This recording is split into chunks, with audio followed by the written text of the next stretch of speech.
একটা জিনিস চিন্তা করে দেখলাম, এই দুনিয়ায় ভালো মানুষের কোনো দাম নাই। কি কন? আসসালামু আলাইকুম, কি অবস্থা সবার? তাহলে অবশেষে সুড়ঙ্গ থেকে বের হলো Masud. Yes, Masud is back. কিন্তু কেন, সেটা সুড়ঙ্গ ট্যুর টিজারের ডেসক্রিপশনে আপনারা চেক করলে পেয়ে যাবেন। বুঝতে পারছেন ব্যাপারটা? হ্যাঁ, পুরাতন হিসাব নিকাশ চুকাইতে আসতেছে। তাণ্ডবের কথা মনে আছে? স্কোরবোর্ডে তাণ্ডবের মিখাইল কিন্তু 1-0 এগিয়ে। মাসুদ আসতেছে সেই স্কোরবোর্ডে সমতা ফেরাতে। হ্যাঁ বন্ধুরা, মাসুদ বলেন আর মিখাইল বলেন, ক্যারেক্টার গুলো একজনের, সেটা হচ্ছে পরিচালক রায়হান রাফি। রায়হান রাফির ইউনিভার্সের প্রথম সিনেমা হচ্ছে সুড়ঙ্গ, কিন্তু ওই সময়ে এই প্ল্যানটা রায়হান রাফির মাথায় ছিল না, এটা আমি ড্যাম শিওর। বাট পরবর্তীতে যখন শাকিব খানকে তাণ্ডবে ইনক্লুড করতে পারছিল, তখন তাদের মনে একটা আশা জেগেছিল যে হ্যাঁ, আমরা এবার শুরু করতে পারি আমাদের দেশীয় সিনেমার ইউনিভার্স। এবং রায়হান রাফি এটা সবার আগে করতে চাইবে, এটাই স্বাভাবিক। রায়হান রাফি কমার্শিয়াল সিনেমায় বর্তমানে একটা টপ জায়গায় রয়েছে, একটা কি বলে, তার একটা পিক সময় এখনো চলমান, যদিও মাঝে সেও কিন্তু এক্সপেরিমেন্টাল ওয়ার্ক করে, ঠিক যেমনটা আমরা কিছুদিন আগে প্রেসার কুকার দেখেছি। সো সেটা ব্যাপার না, একজন পরিচালক সব ধরনের কাজ করবে। রায়হান রাফির মধ্যে সব থেকে ভালো গুণ যেটা, সেটা হচ্ছে যে তার কাজটা খুব গোছানো হয় এবং কমার্শিয়াল ভাইবটা দর্শক পরিপূর্ণভাবে কিন্তু পায়। বন্ধুরা, কথা বলতেছিলাম সুড়ঙ্গ ট্যুর অ্যানাউন্সমেন্ট টিজার নিয়ে। হঠাৎ আচমকা এইভাবে অ্যানাউন্সমেন্ট টিজার দিয়ে অবাক করে দিবে রায়হান রাফি এবং তার টিম, বিশেষ করে এসবিএফ। সবার আগে এই টিজারটা এসেছে এসবিএফ এর ব্যানারে, এসবিএফ এর ইউটিউব চ্যানেলে। এটা দেখে আমি কিছুটা অবাকই হয়েছি, কারণ চরকি, এসবিএফ, আলফাই এরা সবাই তো এই সিনেমাগুলোর সাথে যুক্ত। তো এসবিএফ সবার আগে অ্যানাউন্সমেন্ট টিজারটা ড্রপ করেছে, তারপর দেখলাম যে আলফাই তাদের চ্যানেলে অ্যানাউন্সমেন্ট টিজারটা দিয়েছে। রায়হান রাফির মতো একজন কমার্শিয়াল সিনেমায় সাকসেসফুল পরিচালক যদি এই অ্যাটেম্পটা না নেয় যে আমাদের দেশীয় সিনেমার একটা ইউনিভার্স তৈরি হবে এবং সেটার পাশে রায়হান রাফির নাম থাকবে, সেখানে শাকিব খানের নাম থাকবে, সেখানে নিশোর নাম থাকবে, সেখানে আরিফিন শুভর নাম থাকবে, মানে আমাদের দেশীয় নায়ক যারা একটু মোটামুটি ভালো একটা পজিশনে আছে, তার মধ্যে শাকিব খান হচ্ছে সবার অন্যতম। সেই শাকিব খানকে কেন্দ্র করে বাকিরাও ইনক্লুড হলে ব্যাপারটা কিন্তু আসলেই বাংলা সিনেমা ইন্ডাস্ট্রির জন্য একটা সাপে বড় হয়ে দাঁড়াবে। এক কথায় বলা যায়, হলিউডে মার্ভেল সিনেমেটিক ইউনিভার্স আছে, তারা যেভাবে মার্ভেল সিনেমেটিক ইউনিভার্সের মাধ্যমে একটা বিশাল নেটওয়ার্ক তৈরি করেছে এবং বিশাল বড় দর্শক গ্র্যাব করতে সক্ষম হয়েছে ওয়ার্ল্ড ওয়াইড, একইভাবে বলিউডও কিন্তু চেষ্টার কোনো কমতি রাখে নাই। ওদিকে বলিউড তো শুধু একা না, ইন্ডিয়ান সিনেমা ইন্ডাস্ট্রি হিউজ বড় একটা ইন্ডাস্ট্রি। সেখানে শুধু একটা সিনেমা ইন্ডাস্ট্রি না ভাই, শাখা প্রশাখা বিস্তৃত। দিন শেষে যেটা হয়, বাংলাদেশের মানুষ, অথচ আমরা বাংলা সিনেমা দেখার সময় পাই না। বাংলাদেশের সিনেমা দেখতে আমাদের ভালো লাগে না, বৈচিত্র্যময়তা থাকে না, মাল্টিকাস্টিং এর সিনেমা থাকে না, বিভিন্ন ধরনের ইস্যুর কারণে Bangla cinema day by day ধ্বংসের পথে।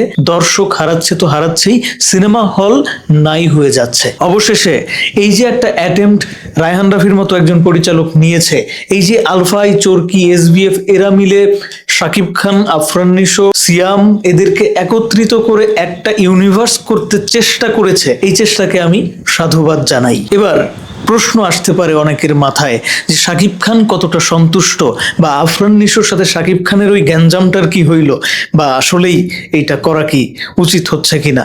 এই সমস্ত প্রশ্নের উত্তর আমারও দরকার নাই দেয়ার, আপনাদেরও কোনো প্রয়োজন নাই এই প্রশ্নগুলা উত্থাপন করার। কেন জানেন? খুব মনোযোগ দিয়ে শুনবেন। যদি আফরান নিশো, শাকিব খান একত্রিত নাই হইতে পারে, তাহলে সিনেমা হবে না। তাহলে দেখবেন কোনো না কোনো কারণবশত এই একটা সিনেমা হওয়ার পরে শাকিব খানের তাণ্ডব 2 আসবে না। শাকিব খানের পক্ষ থেকে ক্যামিও চরিত্র না আসলেই যে এই সিনেমার পরবর্তী পার্ট আসবে না, এটারও কিন্তু কোনো ভ্যালু নাই। অনেকেই এখন রিউমার তুলবে, দেখেন সুড়ঙ্গ 2-তে শাকিব খানের ক্যামিও নাই, তার মানে শাকিব খান পরবর্তীতে তাণ্ডব 2 আর করবে না। যদিও তাণ্ডব 2 থেকে বেশি আগ্রহ ছিল আমার তুফান 2-তে। তুফান 2টাই আগে আসলে আমি বেশি খুশি হইতাম। এবং সেটা কমার্শিয়ালি শাকিব খানের কেরিয়ারের জন্য একটা বেটার কিছু হইতো, বাংলা সিনেমার জন্য রায়হান রাফির নিজের কেরিয়ারের জন্য সেটা বেটার কিছু হইতে পারতো। তবে আমার কাছে যেটা এখন মনে হইতেছে, আমি পজিটিভলি নিতেছি ব্যাপারটা, যে সুড়ঙ্গ 2 কেন আসতেছে আগে, তাণ্ডব কি এর পরে চলে আসবে, এই ধরনের প্রশ্ন কিন্তু মাথায় ঘুরপাক খাইতেছে। এই সমস্ত প্রশ্নের যথেষ্ট যৌক্তিক কারণ রয়েছে। বন্ধুরা, রায়হান রাফি না ভেবে কাজ করার মানুষ না। চরকি, SBF, আলফা আই মিলেই কিন্তু তুফান তৈরি করেছিল। তাহলে শাকিব খান সেখানে আছে, চরকি, SBF, আলফা আই সেখানে আছে, তাদেরই সিনেমা, তাদের নিজেদের সিনেমার সাথে তারা শত্রুতা করবে? তাণ্ডবে শাকিব খান আছে, তাণ্ডব 2 আসলে শাকিব খানই তো সেখানে কাজ করবে। কাজেই আপনাদের এই সমস্ত অহেতুক চিন্তা ভাবনা বাদ দিয়ে পুরো ব্যাপারটাকে, এই যে ইউনিভার্স ক্রিয়েট করার একটা দারুণ চেষ্টা, দারুণ প্রচেষ্টা, এটাকে আপনারাও আমার মতো সাধুবাদ জানান। দেখতে থাকুন সামনে কি কি হয়। আমার দৃঢ় বিশ্বাস, হ্যাঁ, তাণ্ডবের সময় ঠিক যেরকম দৃঢ় বিশ্বাস করেছিলাম যে হ্যাঁ, তাণ্ডব সিনেমাটায় শাকিব খান শেষ পর্যন্ত কাজ করবে, শেষ পর্যন্ত এটা সিনেমা হলে আসবে এবং শাকিব খান সেটার প্রমোশনও করবে, ঠিক সেটাই হয়েছিল। বেশ কিছু দল বের হয়েছিল, তারা অনেক প্রতিবাদ মুখর হয়ে উঠেছিল, তারা চেষ্টা করেছিল তাণ্ডবের ক্ষতি করার, তারা করেছে। তাণ্ডব সিনেমাটা এত দুর্দান্ত একটা গল্পের সিনেমা, এত দুর্দান্ত মেকিং এর সিনেমা, এত শাকিব খান এত এফোর্ট দিয়ে কাজটা করলো, তারপরেও তাণ্ডব সিনেমাটা পাইরেসি করে সিনেমাটার 12টা 13টা 14টা বাজিয়ে দিল। ফলশ্রুতিতে কি হলো? মেগাস্টার শাকিব খানের তাণ্ডবকে ফ্লপ তকমা দিতেও একদল পিছুপা হলো না। ফলশ্রুতিতে এইটুকুই হয়েছে। এখন আবার আপনারা শুরু করেন, সুড়ঙ্গ 2 আসতেছে, সুড়ঙ্গ 2কে নিয়ে এরকম একটা রিউমার শুরু করেন যে হ্যাঁ, এটা কিন্তু শাকিব খানের বিপক্ষে যাইতেছে, এই সিনেমায় কিন্তু শাকিব খান ক্যামিও দিবে না রে, দেখিস এই সিনেমা কিন্তু আমাদের দেখা যাবে না। এইভাবে আপনারা একটা রিউমার তৈরি করেন, যাতে করে এই যে দারুণ একটা প্রচেষ্টা, বাংলা সিনেমার অগ্রগতির পথ, সেটা যেন আর সুগম না থাকে। তাহলে না আপনারা শান্তিতে সাউথের সিনেমা দেখতে পারবেন, তাহলে না আপনারা বুক চিতায় বলতে পারবেন যে হ্যাঁ, বাংলা সিনেমা কেউ দেখে নাকি। আমার কথা বুঝতে পারছেন? সালমান খানও অনেক নতুনদের সাথে কাজ করে, আমাদের দেশেও শাকিব খান নতুনদের নিয়ে কাজ করেন, তবে নতুনদের মধ্যে বেশিরভাগ তারা থাকে নির্মাতা লেভেলের, মানে তারা থাকে পরিচালক, প্রযোজক অথবা ক্যামেরার পেছনের মানুষ, অথবা নায়িকা নতুন থাকে কিন্তু নায়ক নতুন থাকে। এই ব্যাপারটা রায়হান রাফি ছাড়া আমার মনে হয় অন্য কোনো পরিচালকের পক্ষে এখন পর্যন্ত শাকিব খানকে দিয়ে করানো সম্ভব হয় নাই। তবে হ্যাঁ, শাকিব খানের কেরিয়ারের শুরুর দিকে শাকিব খান অনেক এরকম কাজ করেছে যেখানে শাকিব খান ছিল নতুন, শাকিব খানের যে একজন কোয়ার্টিস্ট ছিল সে ছিল সিনিয়র, সে ছিল পুরাতন। একটু ভালোভাবে চিন্তা করলে বুঝতে পারবেন, ফিল করতে পারবেন যে তখনকার সিনেমাগুলোর গল্পগুলো দুর্দান্ত ছিল। কেন দুর্দান্ত ছিল? কারণ ওইখানে লেখক সীমাবদ্ধ ছিল না, লেখকের একটা স্বাধীনতাও ছিল। শুধু যে সবসময় বলবো যে লেখক নাই, লেখক নাই, আমার দেশে প্রতিভা হারায় গেছে, নাই, সবাই এখন মোবাইল নিয়ে ব্যস্ত থাকে, ব্যাপারটা শুধুই এইটা না, এটা ব্লেম করলে চলবে না। এখন আমাদের দেশের আর্টিস্টদেরও কেমন জানি মন মাইন্ড চেঞ্জ হয়ে গেছে, তারা মাল্টিকাস্টিং এর সিনেমা করতেই চায় না। একটা করলেও তারপরে সেটার সিকুয়েল আসতে গেলে সেখানে নারাজ হয়ে বসে থাকে বা বিভিন্ন ধরনের ঝামেলা দেখা দেয়। তো এগুলা না হোক, সুড়ঙ্গ 2 আসুক, সুড়ঙ্গ 2-র পরে তাণ্ডব 2 আসুক, অথবা তার আগে তুফান 2 আসুক, কারণ সেটা আসাটা খুবই গুরুত্বপূর্ণ, তারপরে তাণ্ডব 2 আসুক, তাতেও কোনো সমস্যা নাই। তবে রায়হান রাফি যে ইউনিভার্স ক্রিয়েট করতে চেয়েছে সেটা কিন্তু দারুণ একটা এক্সাইটিং ব্যাপার স্যাপার হয়ে দাঁড়াচ্ছে। তাণ্ডবের মাধ্যমে রায়হান রাফি যে ইউনিভার্সের শুরুটা করেছে, সুড়ঙ্গ 2 নিয়ে যে কাজটা এই যে আসতে যাচ্ছে, এটা নিয়ে সবার একটা দারুণ পজিটিভ ইম্প্যাক্ট থাকলে আমার মনে হয় যে এই পজিটিভ ব্যাপার স্যাপার গুলো শাকিব খানও দেখবে। আমাদের এই ইউনিভার্স তৈরির ব্যাপারটাকে খুব পজিটিভলি নিয়ে এই সিনেমাগুলো হলে গিয়ে দেখা উচিত এবং এই পাইরেসিকে না করা উচিত। সুড়ঙ্গ 2-র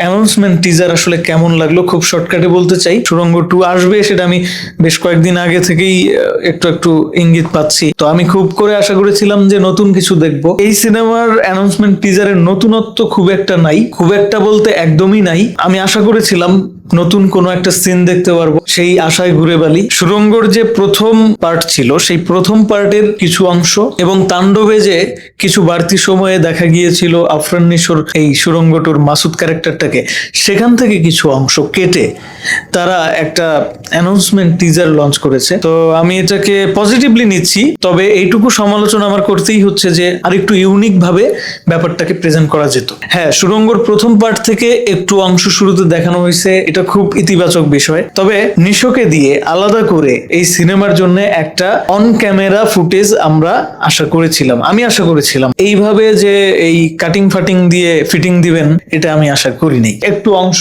বাড়তি পেয়েছি, সেটা হচ্ছে ভয়েস ওভারের অংশটা। নিশো বলতেছে, তোগোর জন্য সুখবর, আসতেছি 2026 ডিসেম্বর। এই ব্যাপারটা কিন্তু আসলে কোথাও ছিল না। এটা মেবি যখনই অতিরিক্ত অংশটুকু শুট করা হয়েছিল তাণ্ডবের সময়, তখনই রায়হান রাফি বুদ্ধি করে নিয়ে রেখেছিল। আর তা না হইলে ভয়েস ওভার তো যখন তখন দেওয়া যায়। ভয়েস ওভার হয়তো রিসেন্টলি আফরান নিশো দিয়ে দিয়েছে। তো এই ছিল আমার মতামত। আমি নতুনত্ব পাইনি বলে খুব একটা বেশি কিছু আর এই টিজার সম্পর্কে বলতে চাই না। কালার গ্রেডিং নিয়ে কি কথা বলবো, তাণ্ডবের রিভিউ দেওয়া আছে, ওইখানে দেখে নিয়েন। যদি সবকিছু ম্যাচ করাইয়া সুন্দরভাবে মেক করতে পারে, অ্যান্ড যেটা বললাম যে সুড়ঙ্গ ভালো একটা সিনেমা ছিল সব দিক থেকে, সেটাকে যদি বিট করতে হয় তাহলে তো ভালো সিনেমা বানানোর কোনো বিকল্প নেই। গল্পের দিক থেকে বলেন, মেকিং এর দিক থেকে বলেন, সব দিক থেকে ভালো বানাইতে হবে। একটাই কথা, সেটা হচ্ছে যে সুড়ঙ্গ 2 আসুক, সুড়ঙ্গ 2-র ভেতরে শাকিব খানের একটা ক্যামিও আশা করি।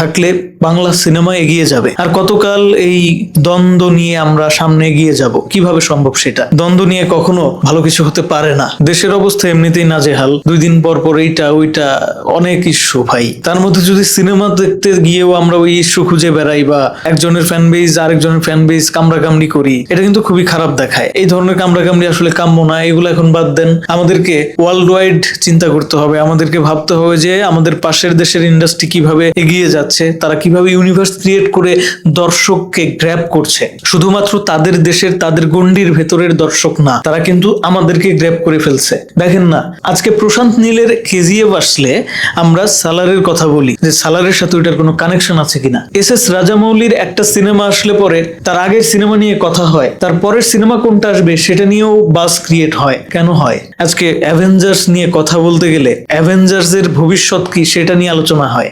আজকে একটা ক্যারেক্টার নিয়ে কথা বললে সবগুলা হিরোকে নিয়ে আলোচনা হয়। একবার ভেবে দেখেন, এগুলা কি শুধুমাত্র একজন হিরোকে তোলার জন্য? না, কখনোই না। হ্যাঁ, এটা হইতে পারে আফরান নিশোর অবশ্যই সুড়ঙ্গ 2-র মাধ্যমে একটা বেনিফিট আসবে। শাকিব খানের ফ্যান বেজের অনেকে আফরান নিশোকে দেখবে, যদি এর মধ্যে 2-1 জনের ভালো লেগে যায় তারা ফ্যানও হয়ে যেতে পারে। একইভাবে নিশোরও ক্ষুদ্র হইলেও একটা ফ্যান বেজ আছে, তারা শাকিব খানকে ঘৃণা করতেছে। এটা কেন হবে? শাকিব খান গন্ডির ভেতরে কেন আবদ্ধ থাকবেন? শুধু সাকিবিয়ান কেন একজন নিশোয়ান সাকিবিয়ান হবে না? আমার কথা হচ্ছে ওইটা। এই রেশারেশির কারণে দিন শেষে ক্ষতিটা একটু হইলেও সবারই হয়। আমি চাই ওই ক্ষতিটা না হোক, একজন বাংলা সিনেমা প্রেমী হিসেবে চাই। সুড়ঙ্গ 2-র জন্য অনেক অনেক শুভকামনা রইল। সুড়ঙ্গ 2 কেমন হয় সেটা দেখার বিষয়। এখানে আসলে খুবই গুরুত্বপূর্ণ একটা বিষয় হচ্ছে নিশো কি হ্যান্ড টু হ্যান্ড ফাইট করতে পারবে কিনা। আমি এখানে কোনো টিটকারি দিচ্ছি না, আসলে সব অ্যাক্টরদের কাছে সবকিছু আশা করাও ভুল। তবে আমি বিশ্বাস করতে চাই যে নিশো ওটা কইরা দেখাবে। কারণ হচ্ছে নিশোর মধ্যে একটা ভাব আছে যেটা চঞ্চল চৌধুরী বা মোশাররফ করিমের মধ্যে নাই। এখন আবার অনেকে ভুল বুঝেন না, আমি কিন্তু অভিনয়ের কথা বলি নাই। হ্যাঁ, আমি এমন একটা বিষয়ের কথা বলতেছি যে ক্যালিবার থাকলে মাস কমার্শিয়াল অ্যাকশন ঘরানার কাজে সফল হওয়া যায়। আপনারা মরিচিকা দেখছেন কে, তারা আমার কথার গভীরত্ব বুঝতে পারবেন। মরিচিকাতে নিশো যে পারফরমেন্সটা করেছিল, মরিচিকা 2 আসবে কবে, মরিচিকার সিকুয়াল আসুক বা পিকুয়াল আসুক, এগুলা কিন্তু অনেক দিন চলেছে। নিশো কিন্তু ফাটায় দিছিল। এখানে কিন্তু সিয়ামও ছিল, সিয়াম কিন্তু কিচ্ছু করতে পারে নাই। তো বুঝতে হবে যে আসলে ভালো পরিচালক হইলে পরে নিশোর মধ্যে সেই সম্ভাবনা আসলেই আছে। মাস কমার্শিয়াল অ্যাকশন ঘরানার সিনেমায় যারা দক্ষ, যারা সুপারস্টার মেগাস্টার হওয়ার মতো যোগ্যতা রাখে, যারা হয়, তারা দিন শেষে ভালো অভিনেতা, যেমন মেগাস্টার শাকিব খান। তো ওইরকম একটা ক্যালিবার নিশোর মধ্যেও আছে, ওইরকম একটা ক্যালিবার আমাদের বাংলাদেশে আরো 2-1 জনের মধ্যে আছে। আরিফিন শুভর মধ্যে আছে, শরীফুল রাজের মধ্যে আছে। তবে এই যে ইউনিভার্স ক্রিয়েট করতেছে না, এই ইউনিভার্স যদি ক্রিয়েট না করে তাহলে এদের কেরিয়ার ওইভাবে আসলে অত দ্রুত গ্রো করবে না। যেহেতু আমাদের দেশে হল সংখ্যা অতি সীমিত, এই অতি সীমিত হল সংখ্যা নিয়ে আমরা যখনই 5টা 10টা 16টা করে সিনেমা এক ঈদে মুক্তি দিতে যাব, তখনই দেখা যাবে যে মাথায় তেল আছে, সেই মাথায় মানুষ তেল দিতেছে। কেমন? ধরেন শাকিব খানের ভক্ত দর্শক অগণিত, মাস কমার্শিয়াল অ্যাকশন সিনেমা আসতেছে 3টার মধ্যে শাকিব খানের জন্য হল বরাদ্দ থাকবে আগে থেকেই চোখ বন্ধ করে 100-র উপরে, 110টা 120টাও থাকে অনেক সময়। আর বাদ বাকি যে 2টা মাস কমার্শিয়াল অ্যাকশন সিনেমা সেগুলো চলবে শুধুমাত্র সিনেপ্লেক্সে। এটা শাকিব খানেরও দোষ না, এটা কারো দোষ না। এটা দোষটা কি জানেন? ওই যে হল সংখ্যা কম। শাকিব খান একাই টেনেছে, ওই সময় কেউ ছিল না। ওই যে নীরব, ওই যে ইমন, ওই যে সাইমন, ওই যে বাপ্পি, দোষটা ওদেরকে দেওয়া যায়।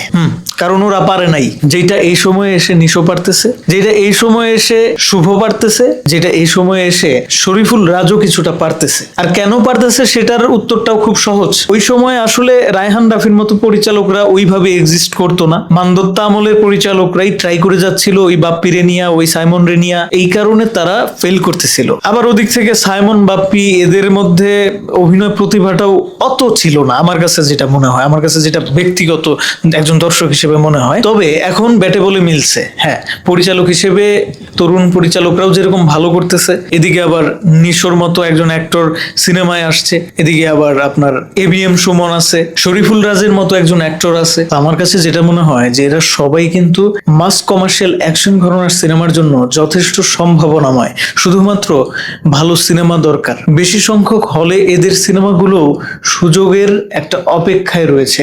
সুযোগটা দরকার। দর্শকের কাছেই যদি না পৌঁছায়, ভুল সময়ে পৌঁছায় বা ভুল মাধ্যমে পৌঁছায়, ভুল মাধ্যম মানে এই যে মোবাইলের মাধ্যমে পৌঁছায়, OTT কন্টেন্ট হিসেবে পৌঁছায়, তাহলে তো সিনেমা হল কখনোই ওই হিরো কাঁপাইতে পারবে না। আর এই কারণেই আমার কাছে মনে হয় যে দেখেন, 10 কথার এক কথা হচ্ছে শাকিব খানের কোনো বিকল্প নাই। তার মানে এই না যে শাকিব খানের সিনেমাই শুধু চলবে আর কারো সিনেমা দেখার প্রয়োজন নাই, বা কারো সিনেমার মাধ্যমে বাংলাদেশের সিনেমার উন্নতি সম্ভব না। শাকিব খানের বিকল্প নাই, কথাটার গভীরত্ব অনেক।